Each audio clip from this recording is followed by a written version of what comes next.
Have you ever felt truly alone, burdened by secrets and shame? In the small town of Sychar, a woman lived under the weight of isolation. She avoided the morning crowds at the well, choosing instead the scorching heat of noon, when no one else would be there. The laughter of others felt like judgment, their community, a wall she could never climb. Each day, she walked to Jacob's well, her empty jar a symbol of her emptiness.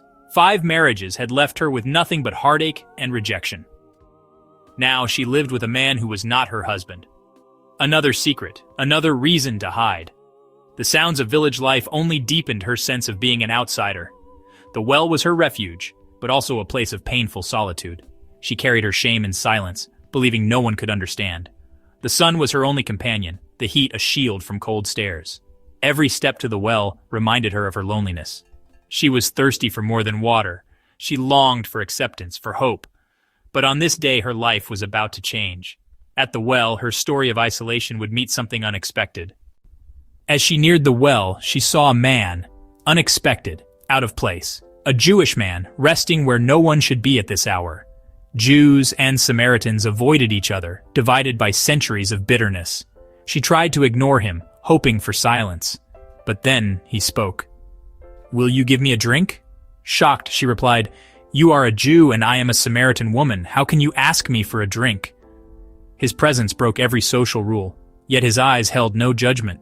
He saw her, not as an outcast, but as a person with a deep thirst.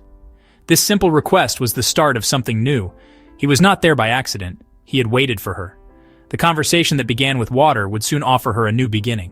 She was wary, but something in his voice invited her to listen. The well, once a place of shame, became a place of possibility. In this moment, her loneliness was interrupted by hope. She didn't know it yet, but her life was about to be transformed. The encounter at the well was no ordinary meeting. Jesus answered her confusion with a promise. If you knew the gift of God, you would have asked him, and he would have given you living water. She looked at him puzzled. He had no bucket, no rope. "Where can you get this living water?" she asked, clinging to the practical. But Jesus spoke of a deeper thirst, the longing in every soul. "Everyone who drinks this water will be thirsty again, but whoever drinks the water I give will never thirst." His words stirred something inside her, a hope she hadn't felt in years. "Sir, give me this water," she pleaded, "so I won't have to keep coming here."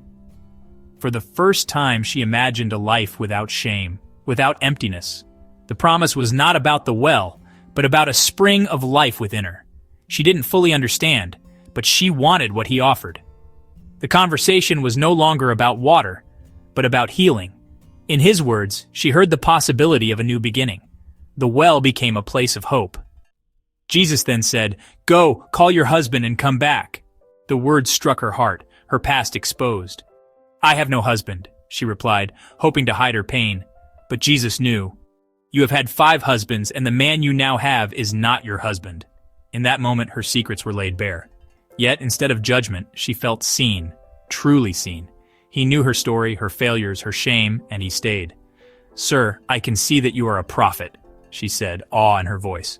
This was more than a conversation. It was a divine encounter. Her pain was not ignored, but gently brought into the light. For the first time, she felt hope instead of condemnation.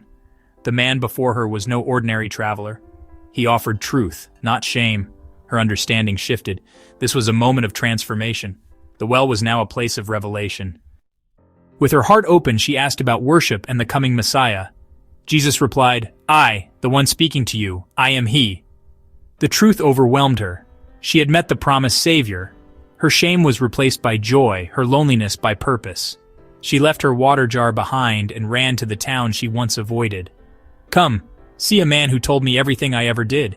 Could this be the Messiah?" Her testimony was powerful. Her past became proof of hope.